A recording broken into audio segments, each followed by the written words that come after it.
Hi, hello and welcome again, Microbe Hunter here, and take a look at this microscope here beside me because it's one of the more interesting entry-level microscopes I've had on the desk for a long time.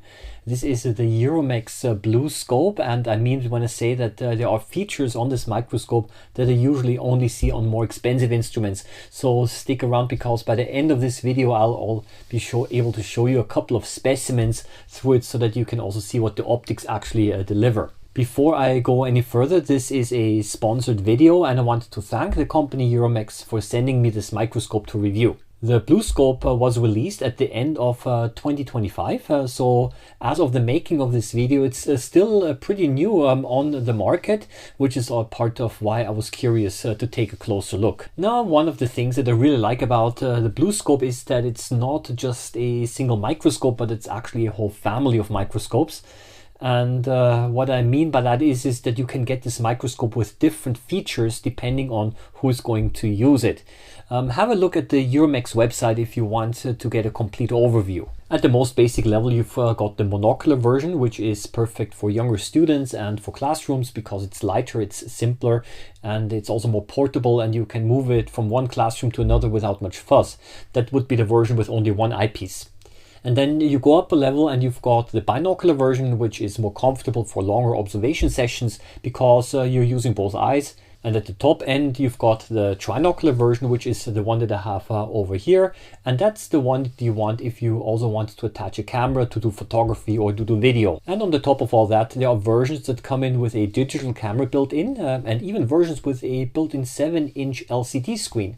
So basically, whatever level of user you're working with, from classroom use to someone doing more serious imaging work, there is a configuration in this family that fits. So, but now let's start at the top of the microscope because that's where I always start. The eyepieces are wide field 10 times eyepieces with a field number of 20, and that's better than the field number of 18 that's found in most microscopes because larger field numbers give you a larger field of view and you're able to see more of the specimen. The trinocular head has a comfortable 30-degree inclined tube, and the interpupillary distance adjusts from 48 to 75 millimeters, so it's going to fit any eye distance, and there is a plus or minus of 5 diopter adjustments possible as well to compensate for any differences between your eyes. The head can be rotated 360 degrees, which is nice, of course, when two people are sharing the microscope. The trinocular head has a fixed 50 to 50 beam splitter, so light always is going both to the eyepieces and also to the camera at the same time, which is exactly what you want for live recording. So now let's have a closer look at the objectives. The microscope comes with 4 objectives, and these are S-plan objectives, which means that they're semi-plan achromats. Now, what does this mean? Means that they give you a flat field of view and the image always stays sharp from the center all the way out to the edges. And this matters a lot if you want to do photography because if you don't have plan optics, then the center is sharp and the edges look blurry and your panorama images, well, they just also don't stitch quite nicely. And the objectives that I have here are 4 times, 10 times, 40 times and 100 times oil immersion. But the BlueScope is also available in versions with a 60 times objective if you don't want to deal with immersion oil. So magnifications from 40 times all the way up to 1000 times are possible here. Now below the stage, of course, there is the Abbey condenser. It's height adjustable, of course. The numerical aperture is 1.25, which is the standard. And it, of course, also has an iris diaphragm and a filter holder. And here's a small but really clever detail. The condenser is also color coded, so you'll see color markings that match the colors on the objectives. And the idea is that for the best resolution, you set the condenser aperture to match the objectives you're actually using, and the color coding makes that basically quite easy to do. Now let's talk about the focus. On the right side, you've got the standard coaxial coarse and fine focus, but on the left side, there is not only the focus knob but also a tension knob, and this lets you adjust how stiff or loose the coarse focus feels. You can crank it up if you like a more tight focus, or you can loosen it if you want to move more freely. And And on the other side, there is a focus lock lever, which I really like because for oil immersion, what it does is it remembers the focus position. So once you found the focus on a slide, you flip the lever, you can lower the stage and swap your slide, add the immersion oil even, and raise it back up, and it stops exactly at the same focus point. So you don't have to refocus from scratch every time, which is a real nice time saver when you're working through a stack of slides. So now let's have a look at the back of the Microscope, because Euromex did some thoughtful stuff here back here as well. There is a small compartment for storing the power adapter and the cables in here. It might sound trivial, but if you ever move the microscope around, then you know how annoying it is to have cables flying around everywhere. So being able to tuck them inside this container is quite a nice thing. There is also a security slot, a Kensington security slot. It's the same kind that you find on laptops, where you can attach a security cable. So if you're using the microscope in a classroom or any kind of public space, you can lock it down to the table, and it's a real benefit for institutional use. But I don't think that anyone's going to steal a microscope, but who knows, it's a really nice one. So it's good to have the safety mechanism in place. The illumination is an LED, and it's powered by USB-C, and you can use any standard USB-C cable and adapter. But here's something I really want to highlight, and that's the microscope also takes 3 rechargeable AA batteries, and you can run it completely cordless. Now, why does this matter? It's because not every classroom actually has a power outlet at every desk. So if you've ever taught science in an older school building, maybe you know what I'm talking about here. You've got 20 students and there are 2 outlets in the whole room. Being able to charge the microscopes overnight and then run them on battery during a lesson is quite a convenience here. And here's another thing that's nice. This microscope has a dual color illumination. So you've got a 3-watt cool white LED at around 6000 to 6500 Kelvin, which gives you that crisp daylight look. And you've also got halogen colored LED at 3000 to 3200 Kelvin, which is warmer and matches the spectrum of basically an old school halogen bulb.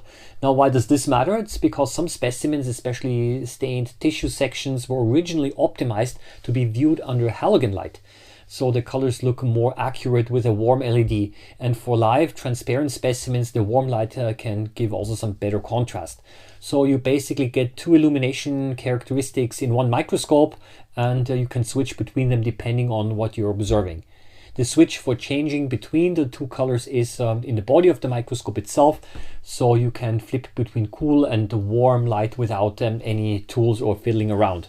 So you just basically press the power button again. One thing worth mentioning is the mechanical stage. It's a rackless design, so there are no gears or rails sticking out to the side of your workspace. And the XY knobs sit low down near the base of the stage, and this means that your hand can also rest on your desk while you move the slide around instead of being held up in the air. That's a small detail, but over a long session it really does keep your hand from getting tired. Now this brings me to a feature that's a bit unexpected, and that's Köhler illumination. This is something you usually only find in much higher end research grade microscopes. And I think it's kind of nice to have it here as well. So what is Köhler illumination, and why does it even matter? In short, Köhler illumination gives you an adjustable field diaphragm, which is a little bit iris built into the base of the microscope that controls how much of the specimen actually gets illuminated. And you adjust Köhler illumination by turning a ring here, down here at the lamp. By closing it down, you only light the area you're actually looking at. Now, why is this useful? It dramatically reduces stray light and glare and internal reflections inside the microscope, which increases contrast. Especially if you're doing photography work, closing the field diaphragm just a bit reduces that milky washed out look that you get with full field illumination. So your colors therefore get richer, and the blacks get blacker, and the image just pops more, and the contrast is much nicer. And the other reason Köhler is used is because the halogen days back in the day, it was to reduce the heating of the specimen. Now with LEDs like we have over here, that's actually not really an issue anymore because they do not produce much heat. So today the main reason why you want to use Köhle is actually to improve image quality. So that's pretty much the tour of the microscope itself. But before I wrap up, let me just put a few specimens under it, and let's show you what the specimens actually look like and how the optics actually perform in practice. And to show you how this microscope now actually performs, I prepared a few slides. Let me walk you through what I found. The first specimen is onion cells. Onion cells are one of my go-to test specimens because they have a very regular, even pattern, and because they're extremely flat. That combination makes them ideal for checking whether the optics are sharp all the way to the edges of the field of view. And with these planned objectives, you can see that they are. As I go up in magnification, you start to pick up more structural detail, the cell walls become clearer, and you can also make out the nucleus. Now, onion cells are not particularly colorful, but that's actually the point, because there is nothing to distract from the optics themselves. Now, the next specimen adds a bit of color. These are chloroplasts from a water plant. What you're seeing here is cytoplasmic streaming. The chloroplasts are actually moving inside the cell, and you can follow them quite easily. I also filmed this on time lapse, which makes the movement even more visible. This kind of specimen is good to test for resolving power, and the microscope handles it well. Now, the last slide is a prepared and stained specimen of a pine flower, and I'm looking at it here with the 10 times objective. What you can see are pollen grains. Now, I want to use this slide to show you the two different color temperatures this microscope offers. Right now, the light is quite neutral and white with a large blue component, and now I'm switching over to the warmer LED setting. You can see it immediately. The image takes on a more yellowish tone with a larger red component. And now I'll switch back again. Depending on what you're looking at, one or the other will work better for you, and it's good to have that option. Using the 40 times objective, things start to get a little bit more interesting because the individual pollen grains are now much more clearly visible, and you can actually start to make out some of the structural details as well. So that's all I want to share with you today. If you're interested in this microscope, please do visit the website of Euromex. In the United States and in North America, the company Globe Scientific is the official partner of Euromex and is selling microscopes there as well. I also put a link into the description below. All of the technical specifications and details are available online. If you have any comments or questions, of course, there is a comments section below. From my side, that's all I would like to share with you. Really a nice microscope that I can recommend in any case. Happy microbe hunting as always, and hope to see you in the next video again. Bye bye.